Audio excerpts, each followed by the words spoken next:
ሰበር መረጃ አእላፋት ጉድ መስቀል አደባባይ ምን ተፈጠረ? ማንንም ያልጠበቀው ክስተት። አእላፋት ዝማሬ ላይ ታሪክ ተሰራ። ለነፍሴ ዋጋ እግሬ ነሽ፣ ለነፍሴ ዋጋ እግሬ ነሽ። ሰላም ውድ የዩቲዩብ ተመልካቾቼ፣ ዛሬም ደግሞ በዩቲዩብ ቪዲዮ ወደ እናንተ ተመልሼ መጥቻለሁ። ሁሌም ለምታደርጉት ይሄ ቪዲዮ የመረጃ ለብዙ ኦርቶዶክሳውያን ባለማተቦች እንደርስ ላይክ እና ሼር በማድረግ እንጀምሩ ስል በሉ ለእግዚአብሔር ስም ጠይቃለሁ።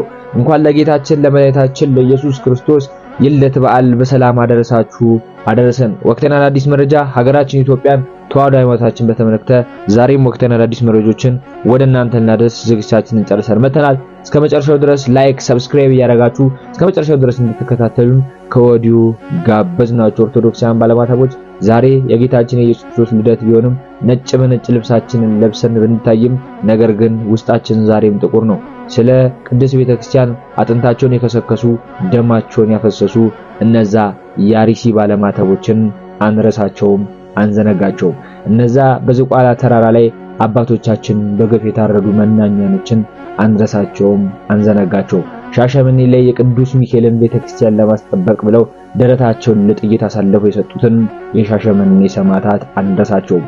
በአርሲ ዶዶላ ላይ በግፍ የታረዱት እስከነሙሉ ቤተሰባቸው እሳት የተለኮሰባቸው ባለማተቦችንም አንረሳቸውም፣ አንዘነጋቸውም። እነዛ የያቤሎ ወጣቶች ስለ ቅድስት ቤተክርስቲያን ዋጋን መስዋዕትነትን የከፈሉ ሰማዕታትን አንረሳቸውም፣ አንዘነጋቸውም።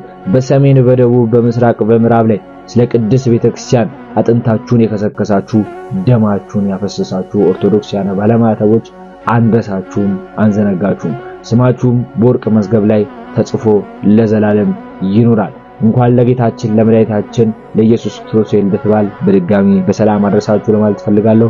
ኦርቶዶክሳውያን ባለማተቦች የጌታችን ልደት እንግዲህ በመስቀል አደባባይ እንደዚሁም በተለያዩ ክልል ከተሞች በደመቀ ሁኔታ እየተከበረ ይገኛል። በዝማሬ እያለፈ ነው የሚገኘው።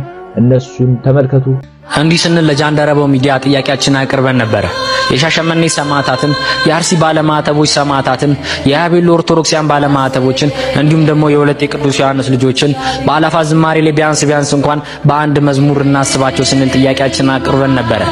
እነኛ ለቅድስት ቤተክርስቲያን በእኛ ዘመን ዋጋ እየከፈሉ የሚገኙ እነኛ ባለማተቦች፣ እነኛ ወጣትነታቸውን ለቅድስት ቤተክርስቲያን የሰጡ ግንባርና አንገታቸውን ለቅድስት ቤተክርስቲያን አሳልፈው የሰጡ ለቅድስት ቤተክርስቲያን ሕልውና የተጋደሉ እነኛ ኦርቶዶክሳውያን ባለማተብ ወጣቶችን በአእላፋት ዝማሬ ላይ ቢያንስ እንኳን በአንድ መዝሙር እናስባቸው፣ ጧፍም እናብራላቸው ስንል ጠይቀን ነበር። የእነሱ መልስ የነበረው ግን ዝምታ ነበር። እነዚህ ሚዲያዎች ማለት ነው አንድም ቀን የኦርቶዶክሳውያን መከራ፣ አንድም ቀን የኦርቶዶክሳውያን ሞት ሳይዘግቡ ዓለም ሁሉ እየዘገበ ዓለም ሁሉ ኦርቶዶክሳውያን የተገደለ ነው ብሎ እየዘገበ አንድም ቀን ሳይዘግቡ ዛሬ የአእላፋት ዝማሬ ሲሆን በኢቲቪ መዝናኛ የጠብቁን በምናምን ምን ልታረጉ ነው የመጡት? እኛ ጋር ሞታችን ያልዘገባችሁ ደስታችን ልታበስሩ ለምንድን ነው የመጡት? አንፈልጋችሁ። እነሆ በመጨረሻም በሚሊዮኖች የሚቆጠሩ ኦርቶዶክሳውያን በጉጉት ሲጠብቁት የነበረው ቀን ደርሶ ሰዓታቶች ቀርተውታል። በዛሬው ዕለት በሚሊዮኖች የሚቆጠሩ ኦርቶዶክሳውያን ነጩን ለብሰው መስቀል አደባባይ ለአእላፋት ዝማሬ ለመታደም በጉጉት እየተጠባበቁ ይገኛሉ። ዛሬ በመዲናዋ እምብርት ላይ በሚገኘው ታሪካዊ የመስቀል አደባባይ የኢትዮጵያ ኦርቶዶክስ ተዋሕዶ ቤተክርስቲያን ምዕመናን በጉጉት ሲጠብቁት የነበረው የአእላፋት ዝማሬ በታላቅ ድምቀት ይካሄዳል። ይህ መርሃ ግብር ከዝማሬ ባለፈም የቤተ ክርስቲያኒቱን አንድነትና መንፈሳዊ ጥንካሬ ለዓለም የሚያሳይ አጋጣሚ እንደሚሆንም ይጠበቃል። በሺዎች የሚቆጠሩ የሰንበት ትምህርት ቤት መዘምራን በአንድ አይነት ልብስና ድምጽ በመታጀብ ጥንታዊውና ዘመናዊው የያሬዳዊ መዝሙራትን ያቀርባሉ ተብሎ ይጠበቃል። ከሁሉም የአዲስ አበባ አድባራትና ገዳማት የተሰባሰቡ በመቶ ሺዎች የሚቆጠሩ ምዕመናን አደባባዩን በነጭ ልብስ እንደሚያስውቡትም ይጠበቃል። ዝግጅቱ በተለያዩ በበርካታ የቴሌቪዥን ጣቢያዎችና በማህበራዊ ሚዲያዎች ለዓለም አቀፍ ምዕመናን በቀጥታ እንደሚተላለፍም ተገልጿል። እንኳን ለዚህ ቀን አደረሳችሁ። ኢየሱስ በቤተልሔም Yeah.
ባህሪ አድርጎ ለፍጥረታት ጌታ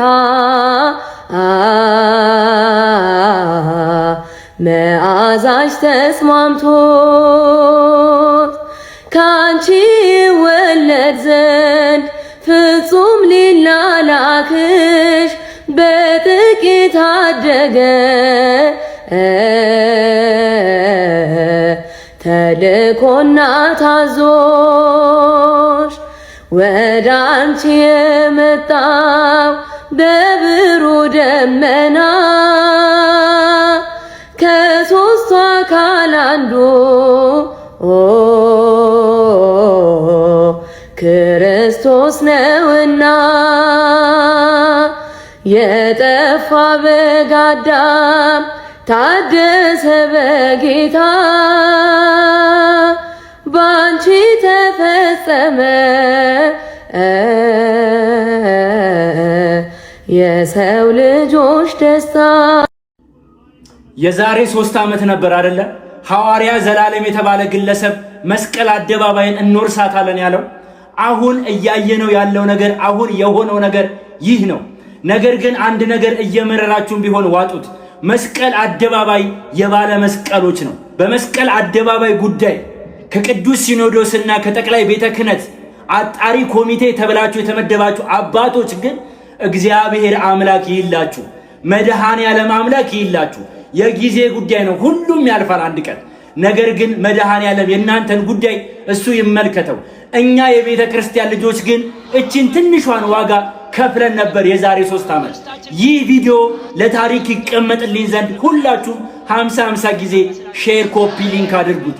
የቤተ ክርስቲያን ልጆች አንገታቸውን ለሰይፍ ደረታቸውን ለጥይት ሰጥተው እዛ መስቀል አደባባይ የባለ መስቀሎች መሆኑን መስክረው ነበር። ይህ ትውስታችን ነው። ይህ ትዝታችን ነው። አንፍቀውም፣ አንሰርዘው። አባቱን እንደ አባት መንጋውን ይጠብቁልን፣ ርስታችንን ያስከብሩልን። ድንጋይ ጨብጦ የሰው ደም አላፈሰስም። ማን ከኛ ጋር ስላለ? ማን ኃይላችን ስለሆነ? ማን ከኛ ጋር ስለሆነ? ሸናትና አባቴ ማለት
ጃንደረባው ትውልድ ድርጅት በቅድሚያ የምጠይቀው ጥያቄ አለ። አያችሁ እኛ እየጠየቅን ያለ ነው። አባቶቼ እየጠየቁ ነው ያሉት። ሂኔታ ገብረመድህን ምን አሉ? የጃንደረባው ትውልድ የሚባለው ድርጅት ዓላማው፣ ተልእኮው፣ ርዕዩ ምንድነው አሉ። ይህ ቅን ጥያቄ ነው፣ መመለስ ነው። እንዳንዘምር አታድርጉን። እኛ ወጣቱ የንትለት እየጠጣ ምናምን እንድትለኝ አይደለም፣ ጥያቄ ነው እየጠየቅን ያለ ነው። አሁን ባለው የአላፋት ዝማሬ ለኦርቶዶክሳዊት ቤተክርስቲያን መጠበቅ ህልውና ያለው አበርክቶ ምንድነው እያደረገ ያለው ነው እያሉ ያሉት። ብዙ ጊዜ ኢጃቶች ከንትና ማህበራት ጋር ተፈራረምን፣ ከንትና ድርጅት ጋር ተፈራረምን እያሉ ሲጽፉ ነው የምናያቸው። የማን ድርጅቱ ነው ከቤተ ክርስቲያን ማህበሮች ጋር የሚፈራረሙት? ምንድነው የሚያፈራርማቸው? ፊርማው ምንድነው? ጥያቄ ነው የኔታ እየጠየቁ ያሉት። ይቀጥላሉ የኔታ ብዙ ጊዜ የሚነሳው ማለት ነው። የልደት ወቅቶችን መሰረት አድርጎ ዝማሬ መስራት ያስፈልገው ለምንድን ነው ንገሩን ነው። ለጥምቀትስ ለትንሳኤስ አያስፈልግም ወይ? ለእርገቷ ለማርያምስ የዘመን መለወጫች የመስቀልስ ምንድነው የሌለው? ለምንድነው ወቅት ተኮር ክርስቲያን ለመፍጠር ያስፈልገው ለምንድነው? ሄኖክ ነው መምህራኖቹ ነው እየጠየቁ ያሉት። ጠፍጥፎ የፈጠሩት ናቸው እየጠየቁ ያሉት። በዚህ ወቅት የሚያስፈልገን ነጭ በነጭ ለብሶ በሎሽን ተለቅልቆ መዘመር ነው ወይስ ጥቁር ለብሰን ሰውነታችንን ገስጸን ወደ ምህላ መሄድ ነው የሚያስፈልገን? ሊቁ ናቸው እየጠየቁ ያሉት። ይህ የአላፋት ዝማሬ ከፓስተር ዮናታን መልካም ወጣት የተኮረጀ ላለመሆኑን በምን ማረጋገጥ ይቻላል? ስርዓቱ የኦርቶዶክሱን ወጣት ትውልድ ማሰሪያ ያዘጋጀው ወጥመድ አለመሆኑን በምን ላይ እናውቃለን? የኔታ ይጠይቃሉ። ቆርጣችሁ ይሄንን ነጋውጡት። ወጣቶቹን ከሰንበት ትምህርት ቤትና ከቤተ ክርስቲያን ማህበራት እየነጠሉ እየወሰዱ ለብቻቸው ለዓመት በዓል እንዲቆሙ የማድረግ ጥቅሙ ምንድነው? በዚህ 2 ዓመታት ይሄን ያክል የቤተ ክርስቲያን ክርክር አጀንዳ ሆኖ ስሙ ሲነሳ ጆሮ ዳባ ልበስ ያለው ለምንድነው? ድርጅቱ የማን ሆኖ ነው? ድርጅቱ የማን ነው? ከአጥማቂያን ቡድኖች ከግለሰብ ድርጅቶች በምን ይለያል? ራሱ ማነኝ ነው የሚለው? ድርጅቱ ስሙ ጃንደረባ ትውልድ ጃንደረባ ለምን ተባለ? ይህን ስያሜ በኦርቶዶክስ ስነ ልቦና ላይ ምን ተጽዕኖ አለው? ወጣት ከተሜውን ትውልድ በቤተ ክርስቲያን ላይ እንግዳ ልምምድ እንዲያደርግ በሩን መክፈት ያስፈለገው ለምንድን ነው? 12ኛ ከማንቂያ ደወል አዘጋጆች የቀጠለ በጧፍ ከማንቃት በጧፍ ወደ መዘመር የተሸጋገረ ከፕሮፌሽናል ሰባኪዎች ወደ ፕሮፌሽናል ዘማሪዎች የተሸጋገረ ነው ወይ? ከቤተ ክርስቲያን ህልውና ላይ በምዕመናን መከራ ላይ ምን አቋምና አጀንዳ አለው? ካለው እስካሁን ያልሰማነው ለምንድን ነው? በሙሉ ልብ የኦርቶዶክሳውያን መሆኑ ወይም በስተጀርባ የቤተ ክርስቲያን ጠላቶች ያደራጁት አለመሆኑን ማወቅ ስለሚያስፈልገን ራሱን ከሁሉም በፊት በታማኝነት መንገድ ቪዲዮውን እንደተመለከታችሁ ነው። ለሁላችሁ መልካም በዓል ተመኘን። ሰብስክራይብ ያደረጋችሁ የደወል ምልክቱን ይጫናችሁ። ሰብስክራይብ ያደረጋችሁ አበረታቱን። ሁላችሁም እንወዳችኋለን። ሰብስክራይብ ማድረጋችሁን አትርሱ። ሰላም ቆዩ። መልካም በዓል